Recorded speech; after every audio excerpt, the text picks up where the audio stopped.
నిజంగా ఇక్కడ కూర్చున్న మనందరికీ ఆశకు తొలగిపోయింది. మనందరికీ కోరికలు ఉన్నాయి.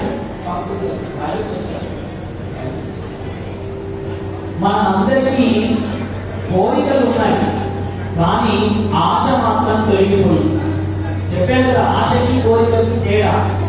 నాకు మాత్రమే అని అనుకోవడం ఆశ, నాతో పాటు అందరికీ జరగాలనుకోవడం కోరిక. అలా ఆశకరంగా ఉంటే మనం ఇక్కడ కూర్చోలేదు, ఇన్ని గంటలు ఇక్కడ కూర్చోలేదు.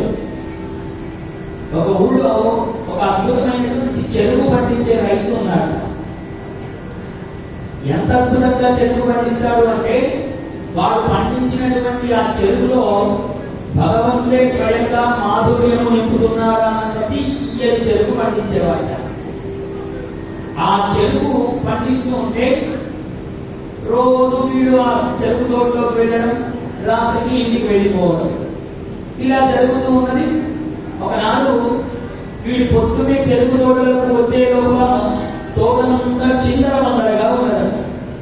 చెరుకునంతా ఎవరో తెంపినట్టు, వాడి చెరుకు తోటంతా తొక్కేసినట్టుగా ఉన్నది.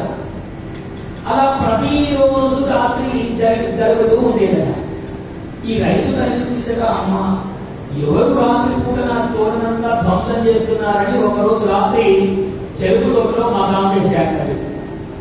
మకాం వేయగానే చూశాడు, ఆ రోజు చిత్రమైన ఘటన చూశాడు. స్వర్గలోకం నుంచి ఐరావతం రోజు వస్తున్నది. దానికి చెరుకంటే బాగా ఇష్టం కాబట్టి ఆ ఐరావతం చెరుకులు మొత్తం పట్టుకొని తింటూ వెళ్ళిపోతుంది.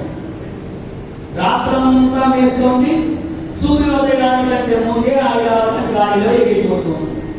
ఇలా 2-3 రోజులు చూశాడు.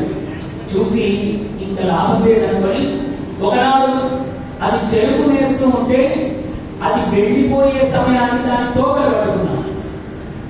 పట్టుకునేటప్పటికీ ఆ ఐరావతంతో పాటు నీటి కూడా స్వర్గలోకానికి వెళ్ళిపోయాడు.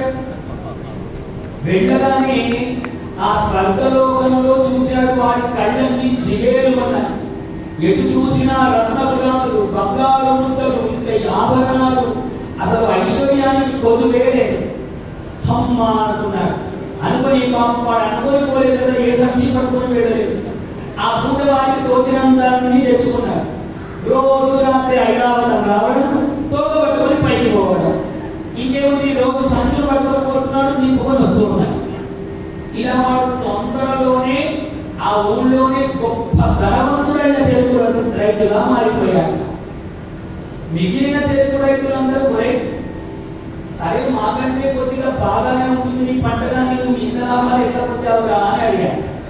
అడగంగానే పాపం వీడు భోళా మనిషి, ఒరే ఒరే చెరుకు పంటతోనే పోనలేదురా, నా చెరుకు పంటకు రోజు రాత్రి ఇట్లా ఐరావతం వస్తుంది, నేను ఆ స్వర్గలోకానికి వెళ్ళి అక్కడి నుంచి అన్ని ఏరుకొచ్చుకున్నాను రా అని చెప్పాను. అనగానే మిగిలిన వాళ్ళందరికీ కూడా ఆశ పుట్టింది.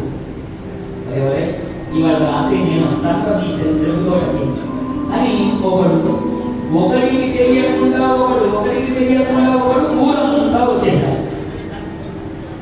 అందరూ వచ్చేసారు. ఇప్పుడు ఐరావతం వచ్చింది. రాత్రి చెరుకు తోటంతా మేస్తూ అది వెళ్ళిపోయే క్షణానికి ఒకడు వెళ్ళి దాంతో గట్టిగా పట్టుకొని అది ఎగిరిపోతూ ఉంటే వెనక నుండి ఉన్నవాడు ఆ మొదటి వాడి కాళ్ళను పట్టుకున్నాడు. రెండో వాడి కాళ్ళు, మూడో వాడు, అట్లా ఒకటి తర్వాత ఒకడు ఊరంతా పెద్ద తోకలాగానే మారిపోయాడు. మారిపోతే పైన పట్టుకున్నవాడు ఇలా పట్టుకుంటే రెండో వాడు అట్లా, ఒరే నేను కొన్ని అనుకొని వచ్చాను, ఇప్పుడు ఇంతమంది జమైనారు, మరి స్వర్గలోకానికి వెళ్తే మనందరికీ రత్నాలు రాసులు దొరుకుతాయంటావా అన్నాడు. ఒరే పొరలట్లా బాగా గట్టిగా ఏమి ఉంటుందంటే ఇంక మన అందరినీ ఇక్కడే కింద పడిపోతామన్నాడు. రెండో వాడికి అనుమానం బాగా ఎక్కువైంది. లేదురా, ఒక్కరం కాదు ఇద్దరం కాదు, కిందికి చూడు ఊరంతా ఉన్నది, అక్కడ ఎంత బంగారం ఉంటుందంటావు అన్నట. ఒరే బాధపడదురా, ఇంత బంగారం ఉన్నది అన్నట. తోకలు విడిచి అందరూ కలిసి కింద పడుతున్నారు.